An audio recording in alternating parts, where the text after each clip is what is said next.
Slash. What's going on, brother? Hey, not much. How are you? I'm good. Long time no talk to. I know. We little texting here and there, but last time I saw you was very briefly as you were walking to the stage for the first show of the Aerosmith tour. Oh, yeah, that's right. That was, I don't even think that counts. That was as brief as it comes. You know what, though? Someone managed to get a photo of that. I know. That was kind of weird. I know. That's just, the stuff that comes out on the internet just blows my mind. People find pictures of things that you didn't even recognize as actually happening. Like people are taking pictures like 24/7. Anyway, it's like Big Brother. I know. I saw that because you were literally. I didn't know you were going on that early. You were walking through the backstage, and you stopped and we talked for 2 seconds, and I was like, oh, it's only 7:30. You probably weren't going on that early. And I didn't know you were walking to the stage. Yeah. And then somebody I saw on Twitter that was back there took a photo of us talking and put it out. And I was like, wow, it's like. I didn't even know I stopped for 2 seconds. It just tripped me out, And then there's all these, not to get off on a tangent, but then there's the photos that show up on my Instagram, like pictures of me when I was a kid and at school and all this stuff, pictures I've never even seen before. Does that freak you out a little bit? It's just a trip, Anyway, so how you been? I'm good, man. I've been staying. I just came back from Colombia, from Bogota for the first time. Every time I see you or talk to you, I'm asking you about these outside of the U.S. destinations because you travel all over, and I've never been. But I always talk to you or Junior, your security guy, about what to expect, and I just had a crazy weekend over there. Well, Bogota is. I mean, it's one of my favorite places in South America, but it's intense. It's definitely intense. That was where, back in the day, a rumor went out that we were holding when we were there. With guns? and the Gestapo came and raided our hotel and went in all our rooms. And of course, there was nothing, thank God. But, Anyway, so they were all armed and came to each one of our rooms and went through all our stuff and blah, blah, blah. But a great crowd. And I want to go back there this next South American trip that we're going to do in February. And there's always some political issue that keeps us from going. So we'll see what happens. I can't.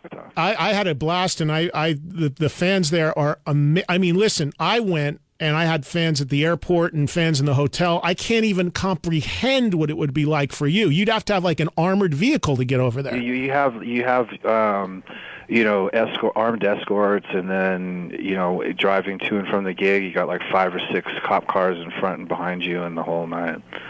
It's intense. That's the only word I can think to describe it at the moment. But the fans there, they're so appreciative if you go. It's totally it's called passion. Yeah. Like unbridled passion. They appreciate what you do, and they listen to every note, and they catch every emotion that you project as you're playing. I mean, they're really, really, really into it.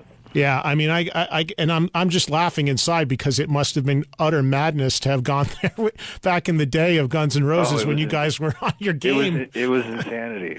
I can't even imagine the trouble you could get into over there, man. So anyway, you are out. I mean, ever since I saw you at that first show with Aerosmith, you've been out ever since. How's it been going? It's been great. I mean, man, it was the coolest. The coolest tour I could possibly. There's a couple different bands that AC/DC, Ozzy, that I played with. That it's just such a great vibe. But with Aerosmith, it's guys that I've known closely for the last, I guess, almost 30 years at this point. And there's just such a great camaraderie, and between the energy of the two bands, it's just a really awesome sort of rock and roll package, and we're just having a kick-ass time. And it's got to be cool for you to, I mean, we've talked, and I mean, even I've gone to see Aerosmith a bunch of times when you weren't on the bill or at the shows, and I've texted you like, dude, they're playing this, and we both geek out about being Aerosmith fans. But so for you, I mean, I know you've played with them before, but it's still got to be a little bit kind of surreal to be walking around and touring and backstage, there's Steven and there's Joe. I mean, I don't know about you, but no matter what happens, you still have that kid inside of you that's like, holy shit. Well, that never really changes, but at the same time, I stop and talk to these guys every day, so it's, I guess that sort of, you have to sort of squash that. Yeah, no. Otherwise, you make people uncomfortable. For sure, but still deep inside. It's a mixture of a lot of things. It's just that there's all that history from before I ever met them when I first picked up the guitar, and it was about the Rocks album and the Bootleg album and so on and so forth. And I think the first big festival I ever went to was Aerosmith was playing, and so I followed those guys up until they got back together and we ended up playing with them. And so now when I'm hanging out with them and stuff, we have a lot of shared experiences and this and that and the other. And at the same time, it's like, wow, it's come full circle to this. It's a little surreal, yeah. And what's amazing is, for people that don't know, on Aerosmith's last record, the booklet, if you have the physical record, the picture inside, the drawing is a picture you drew of them when you were a kid, right? Yeah. I think I drew that before I started playing. I drew it for Mark Canner, who was like the biggest diehard Aerosmith fan I still to this day have ever met. And I drew it for him, and then he made copies of it, and they circulated around. And something I might not have ever told you was the first time I ever met Izzy and exchanged words with him was, did I ever tell you this? No. He came into the guitar store I used to work at and asked me for a copy of that drawing. And he came in, and we had a mutual friend, but I didn't know him, so he introduced himself as Izzy. I didn't know who he was. But he came in, pink leather jacket, creepers, the stretch jeans, the whole nine, and asked me for a copy of that drawing. And then I ended up meeting him again later and found out, oh, yeah, you're the guy that came in asking for the Aerosmith drawing. But anyway, so that thing circulated around. And then, all these years later, I guess at some point, Mark had shown Steven. And Steven called me up and asked if he could use that drawing. And I said, well, you got to call Mark. I don't have a copy of it. But yeah, talk about full circle. Amazing. Hey, are you still in touch with Izzy at all? I talked to him, funnily enough, yesterday. Oh, you did? Yeah, he was. He called about some tickets for one of the shows. But yeah, I talk to him every so often. His birthday and my birthday, and like occasions like that. So is he going to come out and see you? Actually, it wasn't for him. It was for somebody else. Oh, okay. I'm not going to say any names on the. No, that's cool. No worries. I just didn't know if he was going to pop up and maybe get, because he seems like. No, I did jam with Duff. Was that last night? Night before last? Night before last. Oh yeah, because Izzy and Duff, they're just kind of like, they just seem like they're kind of cool and floating and hanging with everybody these days. They both play with guns. They play with you. They're like, yeah, whatever. Yeah, totally.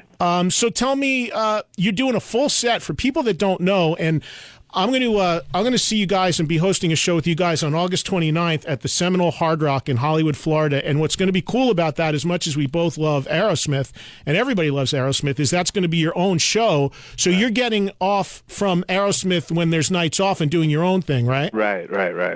So, which is really cool. So, we'll do a show with Aerosmith, and then jump on the bus and take off to another state and go do our own show, and then come back and jump on another show with Aerosmith. So it's been great because we've been able to break in a couple new songs off the new album, because I only played World on Fire with Aerosmith. But when we're doing our own shows, we break out a couple other ones. So and with the Aerosmith set, you're doing more than the usual opening act. I mean, you're doing a solid hour out there, aren't you? A solid hour, yeah. Which is great, so you just go in there and just give a solid kick-ass 60 minutes, and then that's that. It's actually too fast, but what are you gonna do? Yeah. Now I know I've been in touch with Joey Kramer. We've been texting, just checking in on him, because everybody knows he had to have a heart procedure and all that. I think you guys actually at the last minute did a headline set that night too, right? Talk about that was a hat trick, right? Where was that? It was we were playing at the Concord in Northern California, and I found out that it got canceled.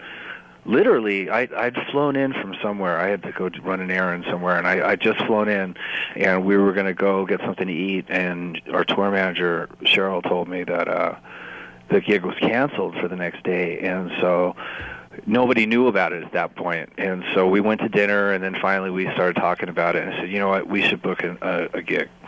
That's what we have to do. And so managed to get a gig at the Fillmore the next day, but we couldn't announce it till after Aerosmith announced the cancellation, which wasn't until like noon or 1 o'clock the day of the show. So we had to throw the Fillmore together and get people in there before, between 1 and 7 o'clock or 1 and 8 o'clock that same night. How did it end up going off? It was great, man. I got to hand it. I don't know who, people from all over listening to your show. Anybody who was there from San Francisco, I got to say thanks for making that happen. It was a really great night. And Joey, okay? Have you heard? Yeah, we've been texting as well. No, he said he was fine, right off the bat. Yeah, I know. That's what he told me too. He's like, dude, I'm going to be fine. Don't worry about it. But so I'm not going to get into the sort of technical, medical, whatever going on with him. But apparently he's fine, and Jesse's been filling him. On the last show, and I'm not sure if he's filling it on the next one, but just to make sure that Joey's totally on the mend. And that's his son. Yeah, that's his kid. It's amazing, man. There's this whole.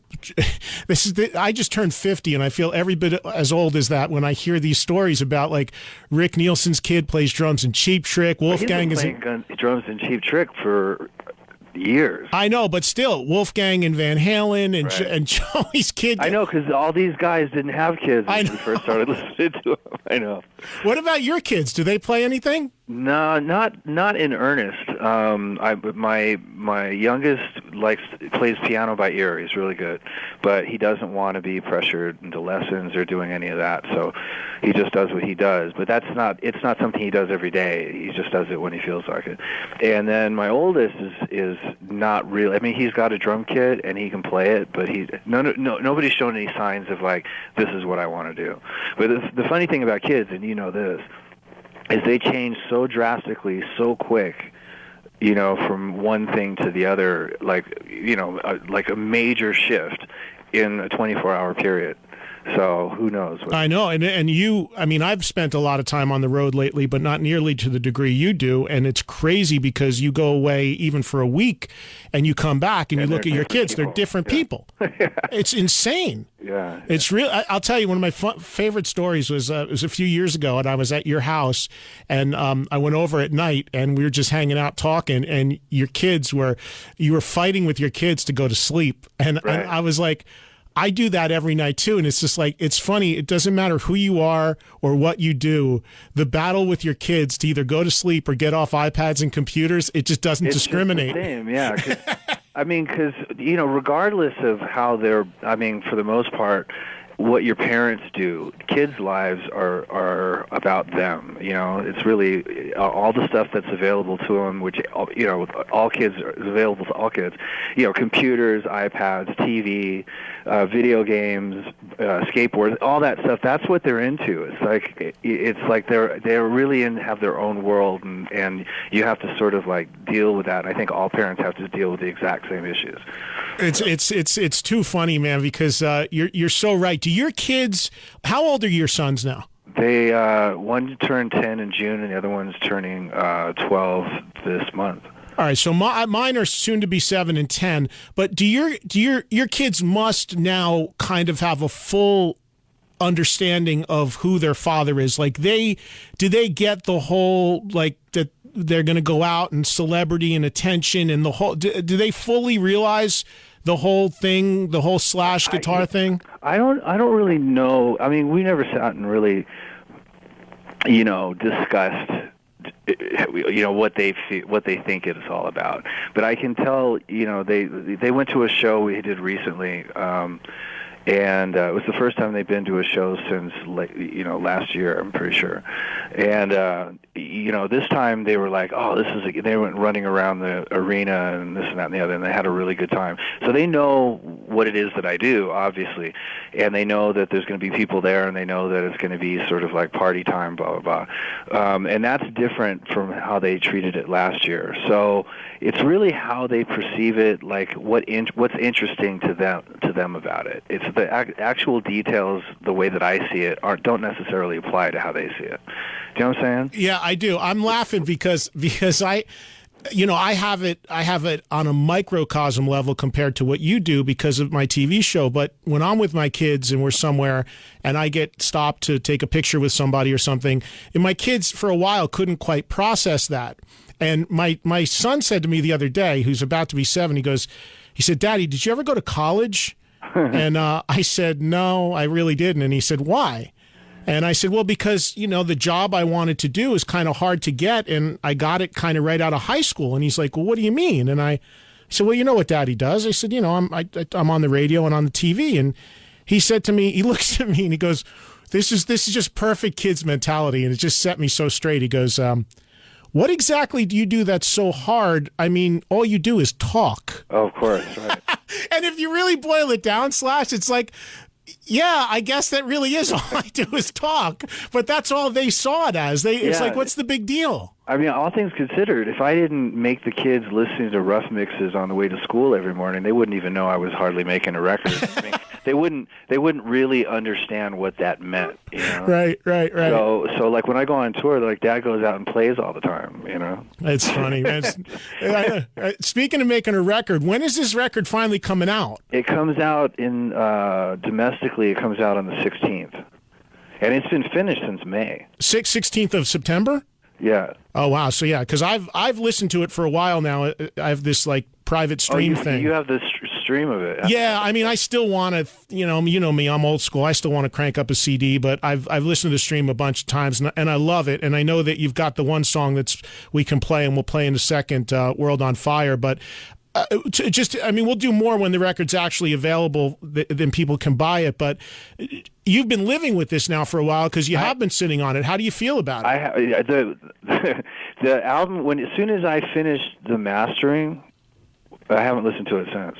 So I just know it's a good record, and we played some of the songs and stuff. But whenever a record's done, you put so much time and effort into it, leading up from the inception of the songs all the way up to the pre-production, to the studio, to the overdubs, to the mixing, to the mastering. That when it's finished, you listen to it, make sure the master's cool, make sure the sequence is right, and then I won't probably listen to it again until I have to go back and remember something, when we go to play it live or whatever. But I totally get away from it. So that's the norm. You do that with all your records? Yeah, and I mean, because when it's finished, what are you going to do? Sit around listening to your own record? Yeah, I do. Well, yeah, but the thing about that is that it's really dangerous, I would think, to have finished a record and waiting that long for it to come out, because as a musician, you're right, you'd start pulling it apart, dissecting it, and wanting to probably go back and try to redo stuff. I don't think I would do that. Probably just because I see everything very black and white, and there's no way I'm going to go back in the studio and fix anything. But at the same time, if something was on there that, I mean, I know what's on there, so nothing's going to stick out. But you just overanalyze it or whatever. Whenever you're listening to a record, you forget that you were in the studio making it, and you listen to it like you're listening to it for the first time. It totally takes you out of yourself and puts you into the album. It's very trippy. Even if I hear a song of ours on the radio, it's like for that 3 minutes or 4 minutes or however long it is, I'm completely impossible to talk to because I just get totally wrapped up in how the song goes. I don't know. It's weird. I can't really put a finger on it. But anyway, so I don't listen to it after it's done. But when I was listening to it like crazy when I was doing the sequencing, which was the hardest thing on the record to do, I'm really, really happy with the record and all the songs and where the band's at, like where we went from the last record up until now, like in the year, what we were able to accomplish just very naturally, and very spontaneously. And so, yeah, I'm very, very stoked about the album. Well, people have about another month to wait before you get to hear the new record, "World on Fire," from Slash featuring Miles Kennedy and the Conspirators. Couple more quick things, and I'll let you go. What's been the highlight so far for you being on this tour with Aerosmith? You got up and played with them, right? I got up and played with them in Boston, which was cool because it was in Boston, and that was just a great night. Playing the Forum in L.A. was really cool. I mean, all the gigs with Aerosmith have just, even the last one. I mean, I could name them, go backwards. They've all been really cool. But So that's all been good. That Fillmore date that we just did on our own was really awesome. Just because it was one of those last minute things, and the crowd was so freaking great. But the whole tour, both for our solo shows and the Aerosmith shows, the crowds have just been so ridiculously receptive to us, and so it's just been, the whole thing has just been fun. And it wasn't, this wasn't planned out. We weren't going to go on the road until October. And when I was in the studio mixing, no, I was still doing overdubs. I got a phone call from my manager asking if I was interested in doing the Aerosmith tour. And of course, I was like, well, we got to make this work, and so we did. And this has been like a whole bonus tour on top of the tour that starts off before the end of next year, the end of this year. Well, and have you had a chance to watch them much? I mean, I know sometimes you have to drive right after or whatever, but have you stuck around and been able to watch a few shows? Well, I've been hearing, like, the last show that we did, we stayed until after midnight, so that got to hear that whole show, and it was Jesse was playing, but still, it's still an awesome show, and there was a couple other ones, but most of the time we stay for like a few songs, and then we get on the bus and split. Yeah, because when I was the first night of the tour, when I saw you at Jones Beach, I mean, when I walked back there and Joey said to me, "Yeah, we're going to do Chip Away the Stone and Kings and Queens," I absolutely lost my mind. I couldn't believe they. Are they still doing them? Are those still in the set? Chip Away, I don't remember them doing it the other night, but Kings and Queens have been playing every night. Oh my God! It's got to be. I don't know about you, man, but as we get older, and we're just about the same age, but it's inspiring to me to see guys that are now in their mid-60s still be that good. It's freakish. Oh, dude, it's totally inspiring is an understatement, because those guys are so good, but it's so natural. Yeah. And that's the thing that because in what it is that I do, that's what you've always strived for. And now that in this modern sort of age that we're in now, music has gotten away from that a lot. You know that, right? I mean, from technology point of view, the amount of input that technology sort of the amount of influence technology has on music now, it really has gotten away from just really organic rock and roll, just feel playing. And so for somebody like me who really thrives on that kind of thing, and to be out playing with Aerosmith and sort of seeing those guys doing it every night, it's a huge kick in the ass for me. Yeah, it's pretty amazing, man. And it's, somebody, Steven takes 3 days off, which is why you do these headline shows between gigs. And I went to see Ted Nugent recently, and we were talking about Aerosmith in the dressing room, and somebody said, yeah, Steven takes at least 3 days off between gigs. And Nugent said, you know what? Have you seen what the guy does at this age? His ass off, Yeah. It's a double-edged sword, because the argument was, well, we could have one more date in there or something like that. And Steven's like, in order for me to go out there and do the best job that I can do, I need this time off. And so he lives up to his part of the bargain. So there's really no argument. Yeah, give him whatever time he needs, because a guy still that good at this stage of the game is pretty amazing. Yeah, but none of them really seem old. No. You know what I mean? So it's the spirit of the whole thing is like it's really just the same as when I was playing with them back in 1988. And all things considered, for as long as I've known them, they're pretty much the same. They're so consistent, But you know what? I'm convinced that you and the Guns guys and Aerosmith, I mean, all these bands, that Motley Crue, all these bands that polluted themselves to high heaven back in the day, somehow it preserved you guys or something, man, because you're all looking and playing great. I don't understand it. It's weird. I think that the drugs and the alcohol preserved you. I don't know. Somebody else mentioned something like that to me recently, and I'm you know what? I'm not going to look any kind of gift horse in the mouth. Not even a comment. I'm just going to let it go.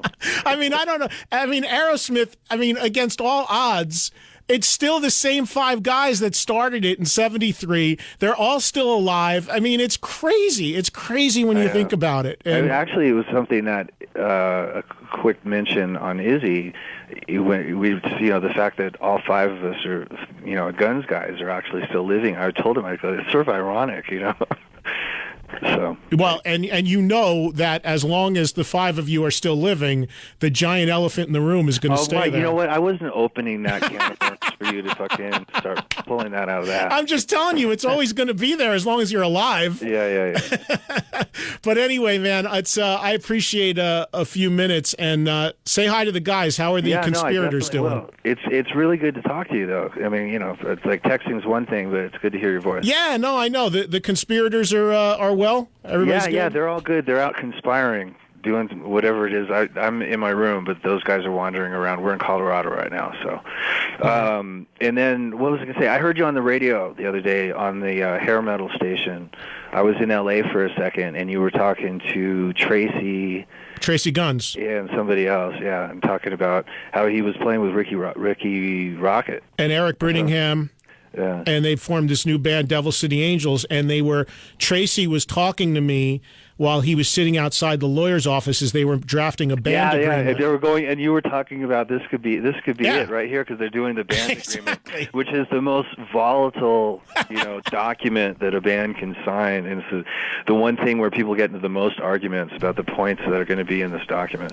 Yeah, that was funny. That was exactly my point. I'm like, well, this could be your first and last interview. You handled it pretty well, because at first you made it sound like total doomsday, and then I remember I was just pulling up to mates as you were saying all this, and then you said, but, I'm just saying, it probably won't happen. It probably won't. I was just saying, but this does happen to a lot of bands. And I'm like, damn right. Oh, I've had bands come in here and break up before they get here, break up after they get here. I've had bands come on. I've had Dokken come on that metal show and announce a reunion and have it fall apart before they even left the studio. Yeah. I mean, I've seen it all, of course. And Tracy had a good sense of humor about it. But when he told me he's at the lawyer's office and he wanted to stay out of the room because he didn't want to be around the legal process, I said, well, it could be over already. So yeah, right. But I don't think it was. So that's it was a very entertaining 10 minutes or whatever it was that I was driving down the street.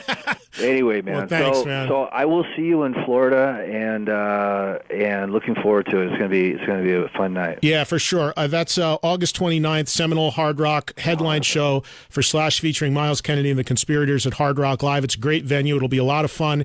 And just go to slashonline.com to find out other dates wherever you're listening. And the album again is September 16th, right? Yeah, September 16th. And the one song, I know we can only play one song from the record so far, so I'm going to play World on Fire right now. And I'll let you go, man. Say hi to the guys, and thanks for the time. I definitely will. Take care, and I'll see you soon, man. All right, man. Bye-bye. Bye. There it goes. Music and